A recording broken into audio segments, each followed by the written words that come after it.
Glória a Deus, sejam bem-vindos a mais esta mensagem. Vamos abrir em Salmo 91 e é disto que se trata a nossa mensagem de hoje, é sobre o Salmo 91. A importância deste Salmo para as nossas vidas, a nossa confiança no Senhor. Não foi por acaso que Deus criou e permitiu que vários homens de Deus falassem e fosse escrita o que nós chamamos hoje de Bíblia Sagrada. Não foi por acaso, e Ele permitiu que homens que nunca se conheceram, com uma diferença de anos muito grande, pois a Bíblia foi escrita à volta de 1400 anos, com 1400 anos de diferença entre eles, entre o primeiro e o último. Portanto, homens que não se conheceram, que falavam e falaram a mesma coisa. É um livro impressionante. Não é por acaso que ela foi traduzida em tantas línguas como foi e dada a todos os povos. Porque realmente é o livro de Deus. E neste livro de Deus nós encontramos este Salmo 91, que eu quero passar a ler para vocês.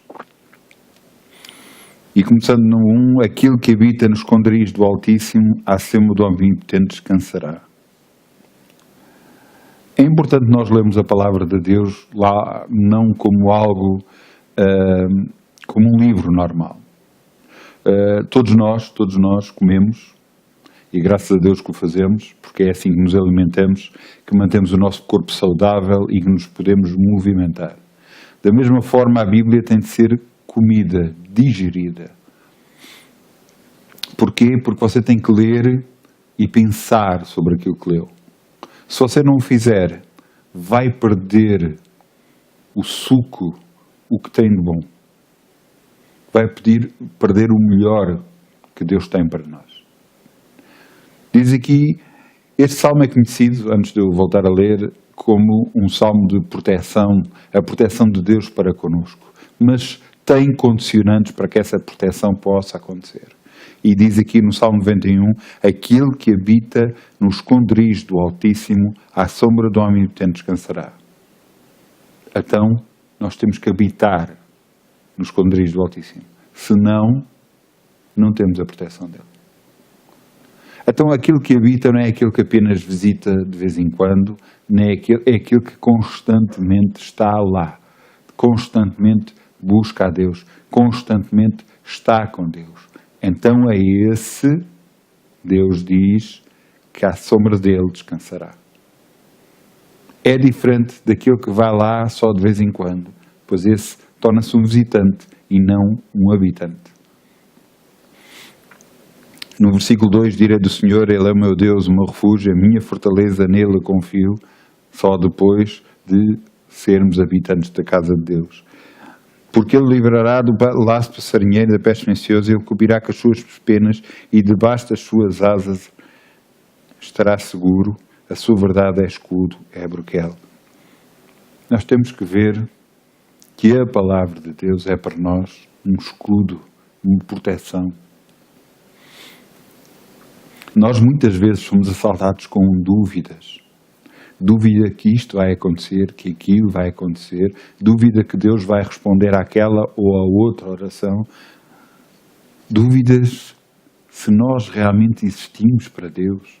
Se nós somos importantes para Deus. Se Deus olha para nós. Nós somos assaltados com dúvidas todos os dias. E a única forma de Deus nos agarrar e nos fazer lembrar que somos importantes para Ele, que Ele está connosco todos os dias, é através da Sua Palavra. Por isso a leitura da Palavra de Deus é para nós um escudo, é broquel, porque a Sua verdade para nós é escudo, é broquel, é proteção para nós. E nós não nos podemos esquecer disto. A Sua verdade é um escudo, é a nossa proteção. Depois diz aqui, não temerás espanto noturno, nem seta que voa de dia, nem peste que ande na escuridão, nem mortandade que assola ao meio-dia. 1000 cairão ao teu lado, 10.000 à tua direita, mas tu não serás atingido. Glória a Deus. Ouça, é a minha casa, as pessoas que moram comigo, é a minha família, claro. Mas aqueles que moram comigo têm que seguir as minhas regras. Têm que seguir aquilo que eu acho que deve ser e como deve ser. Isto é muito importante para que se possa viver numa casa. Tem que haver liderança e tem que haver submissão a essa liderança. Ou antes, tem de ser regras estabelecidas para que se possa viver em comunhão uns com os outros. Assim, eu ensino os meus filhos, que vivem comigo, claro, e só assim se pode viver e se deve viver como deve ser. Da mesma forma, aquele que habita na casa do Altíssimo, ele vai começar a ter cuidados que antes não tinha. E você pode perguntar, cuidados? Mas que cuidados são esses? Pois há coisas que nós fazíamos, dizíamos, que não agradava a Deus. E nós, à medida que andamos com Deus, à medida que estamos na sua casa, à medida que buscamos a Deus, nós vamos vendo certas coisas que não agradam a Deus. A mentira, o engano, o enganar outras pessoas, falar o que não é correto, algumas piadas. Eu não estou a dizer que as piadas não é bom dizer. Eu estou a dizer que algumas piadas, principalmente com conexão sexual ou alguma coisa, nós devemos de evitar tudo isso. Muitas das vezes, até com o sexo oposto, devemos ter cuidado com isso. Porque nós não vamos querer arranjar problemas, nem para nós, nem para os outros. É importante que ao fazermos isso, a proteção de Deus vem sobre nós. Nós estamos a agradar aquele que é o chefe da casa. O chefe da casa do Altíssimo. Então, honrando o chefe da casa, com o que ele gosta, ele o protege. E isto é muito importante para a sua vida. Porque então há coisas que... Eu estou-me a lembrar de algumas coisas. Eu lembro-me uma vez de estar a orar em línguas em casa. E estava a orar e comecei a orar em línguas e depois queria parar e não conseguia. E achei isso tudo... Pronto, achei estranho, mas porquê? Porquê que eu fiz isto? Não é normal, então eu não conseguia parar de orar em línguas, queria orar em português e não conseguia, só orava em línguas. E achei isso estranho. Passados uns tempos, eu estava-me a fardar e no meu colder, onde eu punha a minha arma pessoal, eu ao meter a arma não encaixou no colder, o sítio onde eu ponho a arma, e caiu no chão. Só que caiu no chão virada para mim. Quando eu fui agarrar a arma, o que eu senti da parte de Deus é, por isto tu oraste. E eu fiquei assim um pouco estranho por isto, eu orei, então, mas a arma só caiu ao chão. Mas quando eu abri a arma, vi que a munição, portanto a bala que estava lá dentro, estava picada. Isso quer dizer que a arma podia ter disparado contra mim e não disparou. Esta é a proteção de qual nós falamos no Salmo 91. É a proteção de Deus em que Ele diz: não temerás espanto noturno, quem seta que voa de dia, nem pesca na escuridão, nem mortandade que assola ao meio-dia, 1000 cairão ao teu lado, 10.000 ao teu lado direito, à tua direita, mas tu não serás atingido. É esta a proteção que eu estou a falar. É esta a proteção que cada um de nós deve buscar da parte de Deus. E se isto não está a acontecer na nossa vida, nós devemos buscar a Deus a buscar porquê alguma coisa estamos a fazer que não está a agradar o chefe da casa. E então tem que haver da nossa parte uma decisão de mudança para com Deus. Uma decisão de para com Deus, de pedido de perdão e de mudança, para que Ele possa operar em nós a mudança, em nós também, e para que Ele nos volte a abençoar. Porque Ele diz que apaga as nossas transgressões por amor dEle próprio, de Deus próprio. Porque Ele nos ama. A Bíblia diz, pela graça sois salvos. Mas salvos de tudo, todos os dias. Não é salvação só para a salvação eterna. É salvação da doença. É salvação da miséria. É salvação de tudo o que possa acontecer neste mundo. Neste mundo nós vemos, e nas notícias, cada vez mais desgraças. Pessoas são apanhadas por aquele problema, são mortos por aquilo, por aquele outro, muitas das vezes, às vezes, carteiras sem dinheiro, coisas impressionantes. Mas a nossa proteção é Deus, não é as armas, não é o número de seguranças que possamos ter à nossa volta, não é a nossa casa. A nossa proteção é Deus. Ele nos protege. Ele nos protege daquilo que nós temos, os nossos bens, e nos protege a nossa vida. E é nessa confiança que temos de andar. Por isso é que este Salmo 91 é chamado um Salmo de proteção, por causa disso mesmo.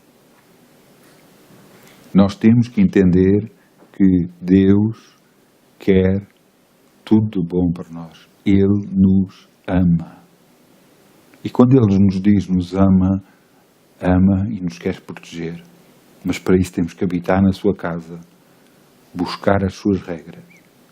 Muitas das vezes as pessoas dizem, mas isso é um código de conduta. Não. Por favor, não veja isto como um código de conduta. Veja isto como alguma coisa que você faz para agradar a outra pessoa. Se você vive com alguém, se você é casado com outra pessoa, você faz para agradar a outra pessoa. Muitas das vezes a outra pessoa pode agarrar e dizer alguma coisa que você não gosta, mas você perdoa e faz tudo para agradar a outra pessoa com que ama, seu cônjuge. É isto que é a comunhão com Deus, é andar com Deus.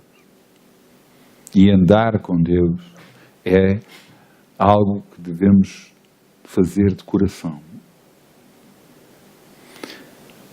Vamos continuar a ler e diz aqui, somente com os teus olhos verás a recompensa dos ímpios. Quem é um ímpio é aquele que se afasta dos caminhos do Senhor. Quer dizer que já andou com o Senhor e que se afasta dos caminhos do Senhor. Acha que tudo isto não resulta. Acha que Deus não olha para ele. Porquê? Porque ele começou a fazer coisas que não começaram a agradar a Deus e ele começou-se a afastar.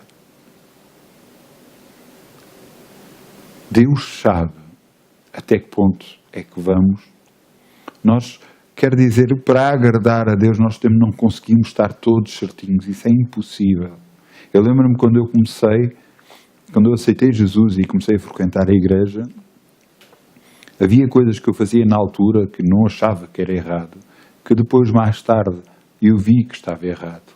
Mas eu lembro-me que Deus me amou desde o primeiro dia.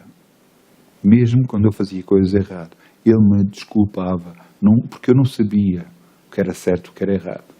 No entanto, mais para a frente, houve coisas erradas que eu fiz, sabendo, muitas das vezes, que era errado, que não era correto. Ele me chamou a atenção e eu me arrependi e voltei a estar na graça de Deus. Nós podemos ver o exemplo de Davi. Ele fez algo que sabia que era errado, mas por causa do momento, por causa de tudo, foi levado a fazer. E ele se ajoelhou e pediu perdão a Deus, se arrependeu. E não é por acaso que Deus olha para Davi de forma diferente, porque ele próprio diz que Davi será lembrado de geração em geração, e ele próprio diz que da geração de Davi nasceria Jesus, Cristo. Vamos continuar a ler e diz: porque aos teus ex tens dado ordem a meu respeito para me guardarem em todos os meus caminhos. Eles me sustentarão com as suas mãos para que eu não tropece com o pé em pedra alguma. Oh, glória! Glória a Deus pelos anjos de Deus, aqueles anjos poderosos, muito poderosos. Uma vez Deus Mandou um anjo e destruiu um exército inteiro. Um anjo destruiu um exército inteiro. Portanto, anjos que estão a protegê-lo a si são anjos que nunca os largam, que sempre estão consigo. Anjos que protegem de todas as situações. Agora não se esqueça, você tem que habitar na casa do Altíssimo. Você até pode ter feito coisas erradas. Peça perdão a Deus, por favor. Mas você até pode dizer assim, mas eu não fiz nada de errado. Busque o Senhor. Busque o Senhor para que Ele mostre o que está certo e o que não está certo. Ouça, não é buscar o Senhor para os outros verem. Isso não funciona. A Bíblia diz que nós devemos ir para o nosso quarto, ficarmos sozinhos e orar. E Deus que nos vê em oculto nos recompensará. Não é mostrar aos outros que estamos a orar, não é mostrar aos outros que temos uma conduta como deve ser, não é isso. Não é mostrar ao seu pastor, ao líder da igreja, que vocês têm uma conduta exemplar. Não é isso. É você mostrar a Deus, ao Deus de Abraão, de Isaac e de Jacó, ao seu Deus, ao seu Pai querido, Abba Pai. Ao mostrar a Ele, você faz toda a diferença. Não é aos homens, é a Deus. Só você mostrando a Deus é que faz toda a diferença. Diz aqui, pisarás o leão e a áspide, calcarás aos pés o filho do leão e serpente. Aqui que nos diz, eu te dei a autoridade para pisar serpentes e escorpiões e toda a força do inimigo e nada te fará dano algum. Portanto, tens a autoridade para repreender o diabo. Muitas das vezes podemos fazer coisas erradas, como eu vos disse, mas na altura em que nós pedimos perdão a Deus, logo a seguir, ficamos limpos, como a neve, brancos, perante Deus, limpos. E o que quer isso dizer é que temos toda a autoridade para repreender o diabo na nossa vida, nas coisas que nos estão a perturbar. Para quê? Para que a bênção possa vir. E depois diz aqui, pois que tão encarecidamente me amou, também eu o livrarei. Pô-lo-ei no alto retiro, porque conheceu o meu nome. Ele me invocará e eu responderei. Estarei com ele na angústia, levar-o-ei e glorificarei, e dar-lhe-ei abundância de dias, e mostrará a minha salvação. Porque nós amamos o Senhor. Porque nós amamos o Senhor. Então há toda a diferença. O que está aqui escrito, porque estão encarecidamente, tu me amaste, tu me livrarás, colocarás num alto retiro a mim, Senhor, porque eu conheço o teu nome. Eu te invocarei, tu me responderás, estarás sempre comigo na angústia, livrar-me-ás e me glorificarás. E diz aqui, dar-me-ás abundância de dias e mostrarás a minha salvação. A salvação. Vocês dizem, não, mas eu já aceitei Jesus. Não, a salvação de todos os dias. A salvação da doença. A libertação de todo e qualquer problema. Graças a Deus que eu tenho Deus, que já me livrou de um monte de acidentes de carro. Graças a Deus. Houve alturas em que eu tinha que entrar para dentro do carro, tinha que orar sempre. Ultimamente eu não tenho sentido isso, mas houve uma altura que eu tinha que orar sempre que entrava para dentro do carro. E graças a Deus, eu volto a dizer graças a Deus, eu nunca mais tive problemas. Porque Ele é a minha proteção, é a sua proteção. Ele não faz isto a mim porque eu sou especial, porque isso não existe. Se há pessoas especiais, sou eu e é você que está aí desse lado. São todos que me estão a ouvir. São pessoas especiais de Deus, que Deus ama, que deu o seu Filho por ele, por si, por mim. E é nesta confiança que nós temos que andar. Um Deus de amor que nos ama. Mas temos de ter cuidado só com uma coisa. Nós sabemos que nos ama, temos que ter fé e confiança nos ama e a partir de agora podemos fazer tudo porque Deus nos ama. Você não faz isso como que seja o seu companheiro ou a sua companheira. Você sabe que a outra pessoa ama e você faz tudo o que quiser. É capaz de fazer durante um tempo, mas chegado a algum tempo as coisas não vão resultar. Com Deus passa-se o mesmo. Deus vai lhe tocar e mostrar o que está errado e você tem que se arrepender e voltar para Deus, para que possa, como está escrito no versículo 1, do Salmo 91, habitar no esconderijo do Altíssimo. Não se esqueça, Deus é por si, ninguém pode ser contra si. Mas você tem que habitar no esconderijo do Altíssimo. Tenha uma semana muito abençoada, muitas bênçãos. É o meu desejo. No nome de Jesus. Amém.